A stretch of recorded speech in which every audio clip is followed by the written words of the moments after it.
जय भोजपुरी सब भोजपुरिया दर्शक लोग के हमनी के तिवारी ब्रदर्स यानी हम अंकित तिवारी और हम जीजी तिवारी जी का हाल आशा करते हैं जगह आप लोग बहुत बढ़िया हुक्म जा। तो आप लोग के बीच में लेके हाजिर बानी खेसारी लाल यादव के जो नया गाना आइल बा पड़ोसन शोषण करती है। बहुत शोषण के मामला बहुत बढ़ जो रहा है। मुकदमा बानू गलत बात सही बा ना, एकदम ठीक बा, बहुत बढ़िया। पड़ोसन शोषण करती है तो करवावत और तो वही नु करत रही ना बहुत लोग ऐसा करे था। अब तो रिएक्शन देखने के बाद तो यह गाना जो उनकी काले खबर मिलल रहे तो आप लोग रिएक्शन चैनल पे बीएफसी रिएक्शन पे हम डाल देले रही ओकर टीजर तो आप लोग देख ले हुकम जा। तब एक रिएक्शन लेके आप लोग के बीच में हाजिर बनी जा। तो कहे के आप लोग के बताई एगो और खबर आप लोग को दिहल चाहता नहीं कि हमारे एगो नया रिएक्शन चैनल खोलनी है जीजी तिवारी जी रिएक्शन। ओकरा के सब्सक्राइब कर लेम जा। जौन गाना आप लोग के ए पर ना देखे के मिलेला जौन भी मान लीजिए जैसे पर जितना डिमांड आप लोग करें जा पवन जी खेसारी जी जेबे जौन ज्यादा डिमांड पे गाना रहेला उहे रिएक्शन पर डालल जाला। और एगो लिमिटेशन भी होला कि मान ली एक बार 4-5 गो वीडियो डाल देम त अच्छा खासा ओकर मतलब पब्लिक तक पहुंच भी ना पावेला। इस चैनल खोले के पड़ल हा जौना पे आप लोग के हमार रिएक्शन देखम जा। जैसे सुबह में पवन सिंह के गाना आई रहे जौन के मोहब्बत बेचाता ओ पे रिएक्शन भइला यहाँ के और अनिकेत जी कैल हलो ओमे हम ना रहे क्या हम सुबह तक जागल ही ना रही जब ओकर रिएक्शन होत रहे क्या लेट नाइट तक आपके भाई काम हम करत रही। तो एक कारण 1 सेकंड मुझे भी बोलने दीजिए। बोलिए मतलब कि खेसारी भैया धमाका पर धमाका कर रहे बारे।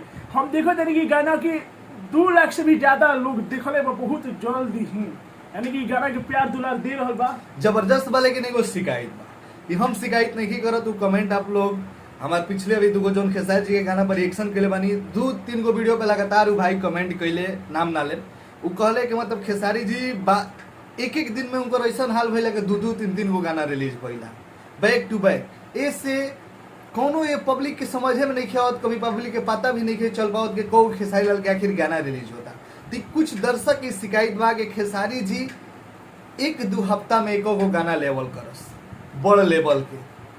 ई दर्शक शिकायत बा जौन कि आप लोग तक वीडियो के माध्यम से मैसेज दे देनी है। और कहीं ना कहीं सही बात भी बा। अगर हमारा राय पूछम जा तो जरूर ही कम से कम 1 वीक तो जरूर रहे के चाहिए। एक हफ्ता में एक गाना आवे बड़ स्टार के तो देखे में भी अच्छा लगेला पब्लिक भी मतलब कंफ्यूज हो गई बड़ा प्यार सब कोई कर ले खेसारी जी से हमनी के भी रिएक्शन करे में बड़ा मजा आवेला। लेकिन पब्लिक के ही सवाल बा ऐसे आप लोग भी रख देनी तो खेसारी जी और खेसारी जी के टीम से हाथ जोड़ के विनती बा कि दर्शक के कहनाम बात आप लोग एक बार ध्यान दी जा विचार करी जा और कुछ कहे के ना अथी रहे मकसद रहे। तो शोषण करती है पड़ोसन बीएफसी रिएक्शन पे लेके हाजिर बनी जा।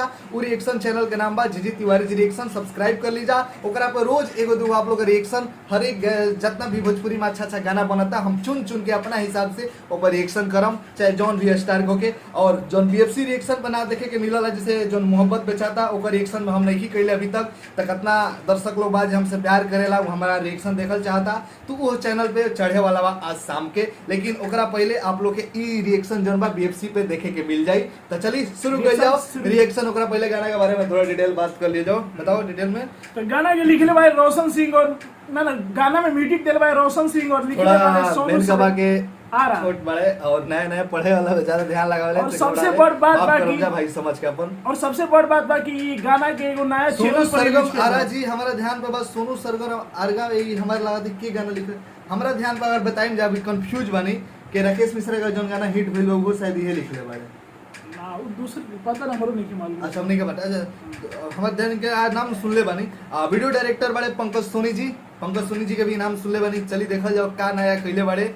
और मधु जी बाड़ी में कोरियोग्राफर सिंटू मेहता जी बड़े। तो देखल जाओ का आखिर खास बा का नया बा और गाना जबरदस्त बा। एक ऑडियो सुने के मिल रहे नु हां ऑडियो सुने तब से वीडियो देखेगा थी दर्शक बेकरार बड़ा हमरा पता बा आप लोग के बेकरारी कितना बा बेकरारी मानो। तो चली शुरू कर दिया रिएक्शन। अब बेकरारी आपके ही ना रहेला हमहु बानी सुबह से गाना रिलीज भइल बानू हमारा टाइम भी पता रहे लेकिन हम गाना कंट्रोल करके अपना पर रखे नहीं सोचो भैया कितना मतलब दिक्कत सहे के पड़त हुई कितना बर्दाश्त काहे कि जल्दी करेंगे दर्शक सब सुने ला लो तारा नहीं के बुझा हम बोलत नहीं हमरा पता बा काहे बोलत है हमारा बेचैनी बतन जल्दी देखिए हमरो बेचैनी हुआ। तो चली शुरू कर दिया जल्दी।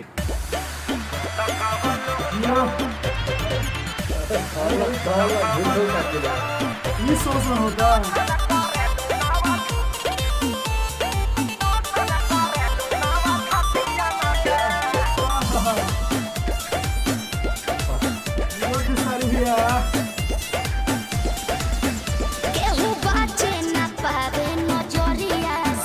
जान ले लीला ललकी घोघरिया से ये संगी जी केहू बाचे न पावे नजरिया से जान ले लीला ललकी घोघरिया से क्या डांस कतनो कट बचानी होई ना वाह, सर दिया। परेशानी पानी पियले पानी और घटियो क्या न बरकत करो अरे कौन क्रीम लगाती है रे? फेयर लवली है कि बिको? ए प्यास हाँ टर्मरिक लगाती है। अरे यही से धापा धापा उजर लगाती है।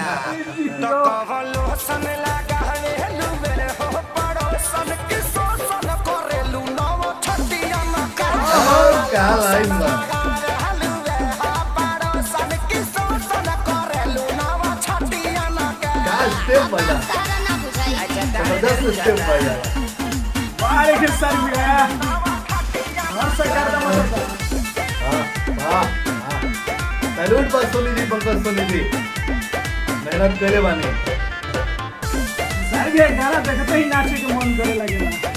ड्रेस देखिए कितना अच्छा बा मधु जी का। हमारी इंडिया इंडिया चाहेला लोग कोरा धरल चाहेला सर भैया देखो गाँव का भी चल तारे खाली बा हंसी हंसी तू तो डसी जालू हो पंतर को में डाल जान लेके तो नी न मोहलू हो ये सबर को में डाल बढ़ल बाबा गुरेट बिगाड़ हो जनी नेट दम यही जाना बा कोनो नतियन में सुना मैडम का हो हमनी के संस्कारी हो जा अच्छा ऐसे गाड़ी मत तो न तो हम छूल दे रो दे ठेहुन से लोसन लगावे लुबे हो क्या लाइन लिख रहे भाई सोनू शर्मा राजी का नाम पावा लोसन लगावे लुबे हो पड़ोसन की सोसन करे लुनाव छटिया न ये स्टेप कमाल के बाद के सर भैया तार खेसारी जी गाना की एक खासियत थोड़ा जबड़ा खुला रही आपके दर्द का ये हो लोकेशन चेंज ड्रेस भी चेंज पूरी गाना लागते नहीं है अपना बढ़िया बढ़िया है। देखी दिल चलेला काहे अनका धन बमरेला ऐसे काहे बुढ़िया रही जी अरे चीज जदी ऐसे चिखैबू होता बोला के ना बहकी आग सोनू सरगम खेसारी सोनू सरगम भी आ रहा। तर काहे नाही अच्छा गाना लिखो बड़ी। पूरा ना होई मन हहरत रही तन जादू चली ना मीठी मीठी बतियन के सुना ओरचन के संगे घाटी आजादो जी के लाठी बार बार ना मिले ऐसन का पकड़ लो ना तो कवलो सन लगावे लुबे हो पड़ोसन की सोसन करे लुनाव छटिया न के तो कवलो सन लगावे लुबे हो पड़ोसन की सोसन करे लुनाव छटिया न के चलो होने बताओ तनी हम वो चाहता बवाल सुपर हिट जवाब नहीं है गाना के खेसारी भैया। दोनों आदमी तुम्हें चाहता हूँ कौन दर के होने बताओ ई शोषण होता है बुझाइला। हम शोषण अब होई पता नहीं का होई के जाना तो भगवान जानो। तो देखिए खेसारी जी के गाना के ये खासियत होला यही से हमरा उनकर चीज ये पसंद आवेला जौन स्माइल आपके चेहरा से ना हटी जबड़ा जौन बा है ये हेयर स्टाइल में हमेशा खुला रहेले। हाँ जबड़ा हाँ, ऐसा सही ही में। खुला रहेला। देखिए माहौल बना रहेला खुश मिजाज आप होकर हम काहे कि उनकर गाना जो उनका खातिर लिखल भी जाला तो राइटर के माइंड में रहेला बाबू लिखे के बाद कुछ शब्द देवे के बाद जौन हंसावे मजाकिया होके शब्द के भी दो अर्थी होला तो एमे सब मिला के बवाल गाना बाटे परफॉर्मेंस भी जबरदस्त बाटे गाना के हिसाब से और सब कुछ मिला के आप हमारा बचाई गाना हमारा जहाँ तक बुझा तक कि अपना शानदार से स्टेप फरमाओ जैसे कि एगो स्टेप हमारा उनको मधु जी का अच्छा लगल है उनको आज शुरुआती में स्टेप मतली है ऐसे के अच्छा लगला और जन से जन शोषण करते नौ छटियन के वो जन कहत रहे वो स्टेप काफी नया लगला मतलब अक्सर भोजपुरी गाना में काले के ठुमका हिला देनी ऐसे कर देनी लेकिन कुछ नया करेंगे जौन कि अब तक कोनो गाना में देखे के ना मिलल होगे तो स्टेप शायद कोनो गाना में नहीं देखे के मिलल वो यही गाने के सिग्नेचर स्टेप हर चीज में का ई गाना में मतलब भर भर के क्वालिटी और जितना चाहे लोकेशन भी चेंज भइल बाटे गाना के जो डिमांड स्टोरी पे बाटे उहे बा एक लड़का मतलब लड़का लड़की के छेड़खानी बाटे उनका के कहते है शोषण हो करते रहे तो सब मिला के बवाल बाटे। परफॉर्मेंस अच्छा, पंकज सोनी जी जबरदस्त कमाल के डायरेक्शन बा, जो टॉप लेवल के गाना कहल जाला ओमे बेस्ट गाना बाटे। तो आप लोग का हमनी के रिएक्शन कैसा लागल नीचे कमेंट सेक्शन बताई जा, और के कुछ कहे के बा। हाँ कहीं वही खेसारी भी जो लुक हम देखने हनु आ स्टेप डांस के उ हम ओकर का कहीं कह नहीं सका, इतना मस्त लागल है देख के। हम सोचलहु ना नहीं कि इतना बेस्ट ही गाना बाटे, काहे के नया गाना हटे रीजन ही बाटे। अब अभी बहुत सारा गाना पे तू रिएक्शन देला नो, तो ओकर कारण ये रहे कि बहुत पहले के गाना रहन सब हाँ, यही कंपनी सब। ओकर वीडियो बनवा देले बाटे, तुम्हें खाली लिप सिंक हमनी के वो शिकायत रहे रिएक्शन कैले रही जाता। हाँ। खेसारी जी को ठुमका अब तक देखे ठुमका क्या? अब देखे एक गाना में देखे के मिलल हटे। लगे ना अभी वीडियो में पहुंच अभी गए। फिलहाल में पुरान गाना जौन के हो गए देखले रही जा, कौन पुरनका गाना पे कैले रही जा, अरे लव कलर सब ओ में ठुमका देखे तू पुरान गाना रही नए का गाना में तो कोई रिएक्शन कहीं जाते पहला गाना में इतना डांस से स्टेप देखे पब्लिक के मिलल देख भी रहल बा, और 2,96,000 अच्छा लगला और लिखले भी अच्छा बाड़े, कुछ नया टॉपिक लिखले बड़े मैटर सोनू सरगम जी सब मिला के बवाल बाटे। 5 में से 5 स्टार बाटे आपके। लेकिन एक बरुए हमारे तो 5 में से 5 स्टार बा, तनी आपको लोग दम दिखाई जब शेयर करके हाँ, लाइक नीचे करके वीडियो आप लोग व्यू बहुत कम हाँ। देते हैं, जब वही शिकायत हम जरूर कम व्यू आप लोग बहुत कम देते हैं, लाइक को बहुत कम कर देते हैं, कमेंट भी हम 10,000 के लाइक सोचते रहे जहाँ 1,000-2,000 लाइक भी मिलल मुश्किल कैसन माने भोजपुरी के एकदम शेयर करके वायरल कर दीजा। और नया चैनल है हमारे जी तिवारी जी रिएक्शन ओकरा के सब्सक्राइब करम जा, हमारा ऑफिशियल के तो सब्सक्राइब करबे करम जा। मैया की कृपा देखी आप तना डूबल बने सब करे मैंने वहां अपनी भूल गई नहीं, आप लोग से कहे नहीं कि तनी गाले बनी तो हमारा ऑफिशियल चैनल के सब्सक्राइब करके हमारा ऑडियो वीडियो के सुनम जा, शेयर करम जा।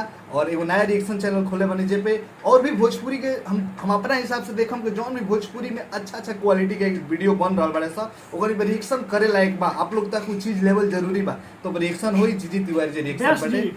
एक गो रिक्वेस्ट है, तो गाना के खाली अपना से लिपसिंग कर दो, कौन ई करे के तनी अच्छा लगा तनी वैसे गाना और मेन वो एक और शोषण कर आदमी सुने मजा में रहेला और गावे के खातिर में बड़ी सोच समझे के कुछ पड़े तनी ऐसे अच्छा गाना है कोनो खाली शोषण कौन लोसन लगावे है पड़ोसन। ओहो। देखे कैसे गाना तूने कौन लोसन लगाव पड़ोसन हो खाली अब देख शोषण सकते- करा तारू नो छटियन के अब खाली शोषण कर तारू जियो। नहीं दूर बहुत कहे कभी तो भी माइंड अच्छा लगा। के सुने में जो रहेला अलग माइंड रहेला, और जब गावे आदमी जाला तो बस पहले ध्यान से सुने लगे का कौन गावल बा। हाँ, यहाँ पे तो ऐसे सिंगर प्यार है। आशीर्वाद बने रही जा। जय भोजपुरी एकता एकता बना के बना के राखी।